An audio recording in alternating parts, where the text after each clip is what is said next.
にちは。人形作家の奥田です。今回はオリジナルの球体関節人形のパーツを組み立てる動画です。造形が完了し、下地塗装が終わった状態の人形のパーツを仮組みして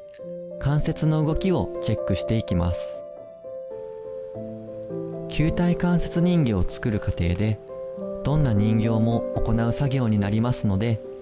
人形を作ってみたいという方はぜひ最後までご覧ください。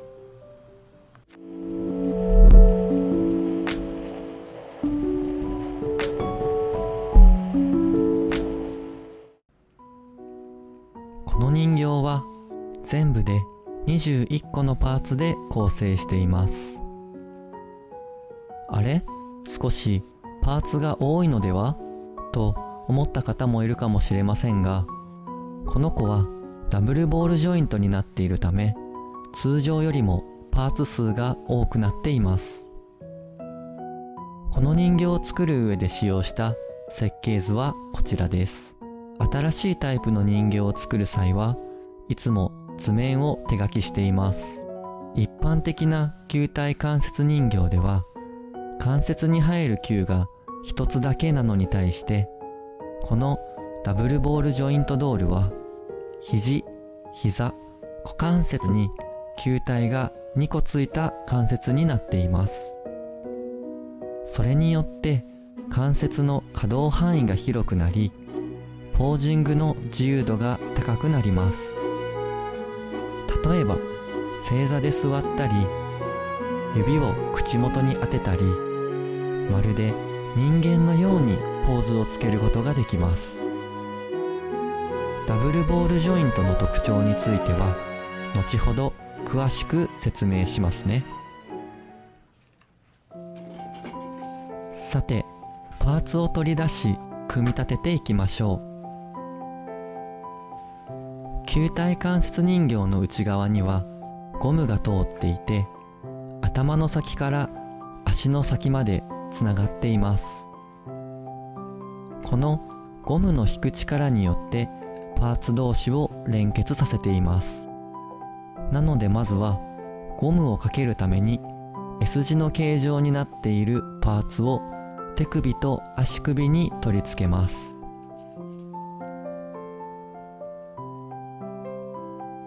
頭のパーツは造形作業の時にゴムを引っ掛けるフックを内側に仕込んでいるので、そこからゴムをかけます。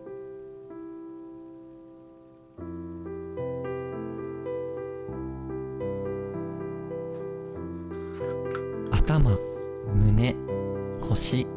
股関節の順に足先に向けてそれぞれのパーツをつないでいきます。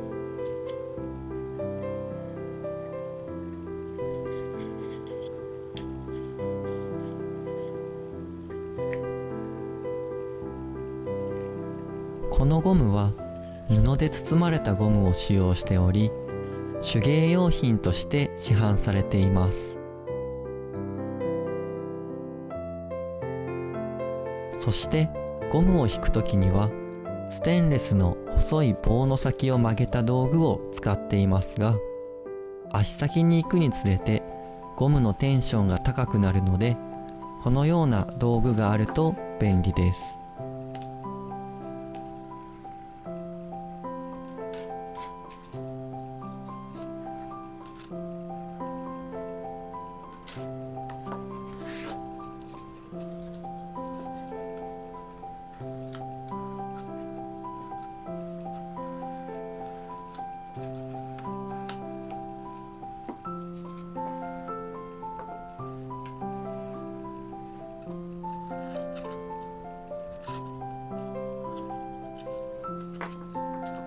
足の左右のパーツを間違えないように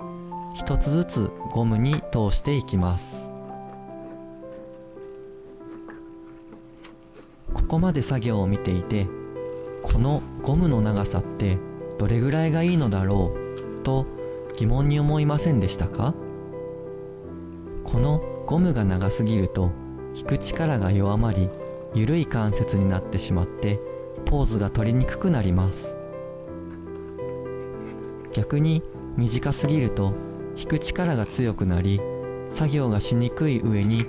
関節が傷みやすくなってしまいます。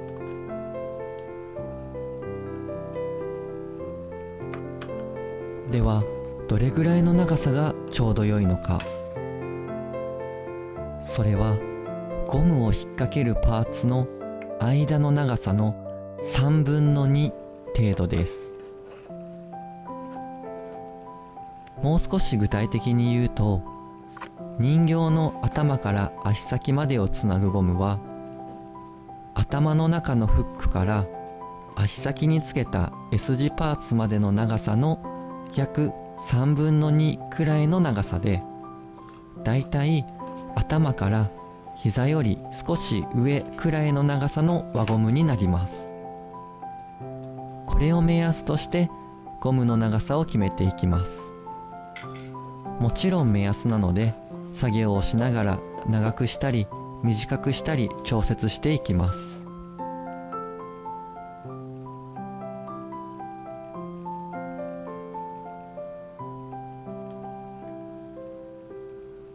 両足ができたら腕のパーツです。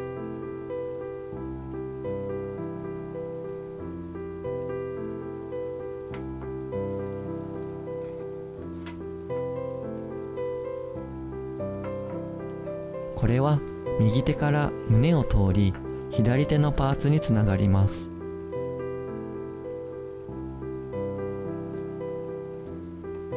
なので1体の人形を組み立てるのに必要なゴムは3本になりますね。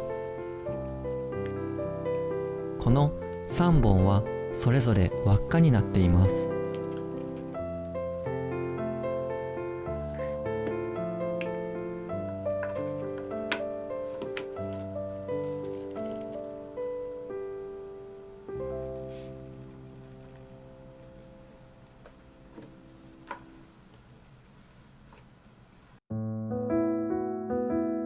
さて、こうして人形が組み上がりました。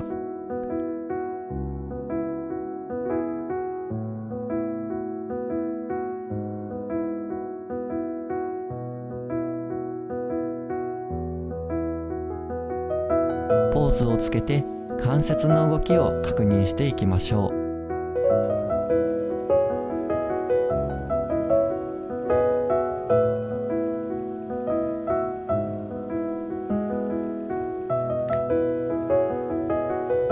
ここでダブルボールジョイントについてご説明します。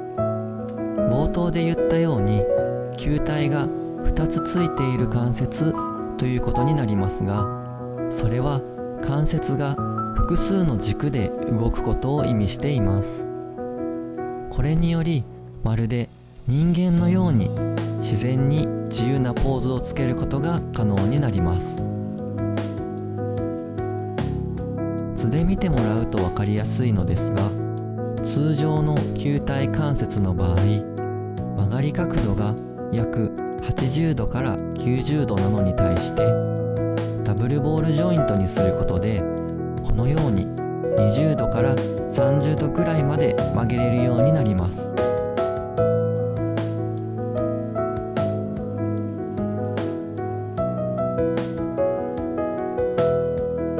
これに加えて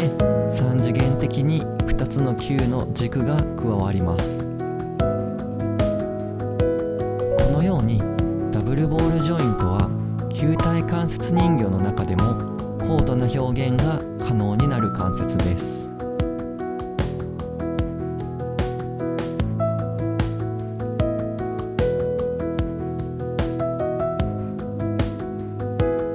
自然なポーズや動きを表現したい場合にはダブルボールジョイントが有効なのですが、いざこれを作るとなるとパーツ数も増えて複雑になってくるので、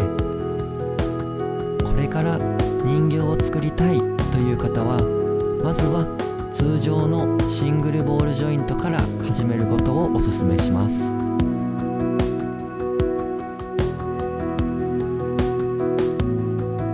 人形を作りたいけど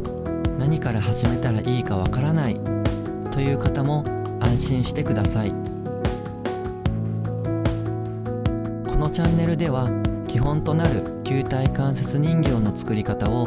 公開していく予定です。動画で人形の作り方を紹介しているメディアは少ないので、見逃したくない方は今のうちにぜひチャンネル登録をお願いいたします。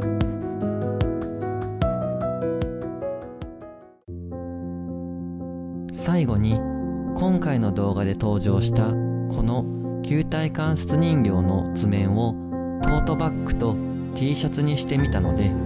ご興味ある方はオンラインショップを覗いてみてください。動画の説明欄に URL を記載しています。それでは最後までご視聴いただきありがとうございました。この動画がためになった、面白かったという方は高評価をお願いします。そしてもしわからないことがありましたらお気軽にコメントしてください。これまでいただいたコメントには全てお返事をしています。ではまた次回の動画でお会いしましょう。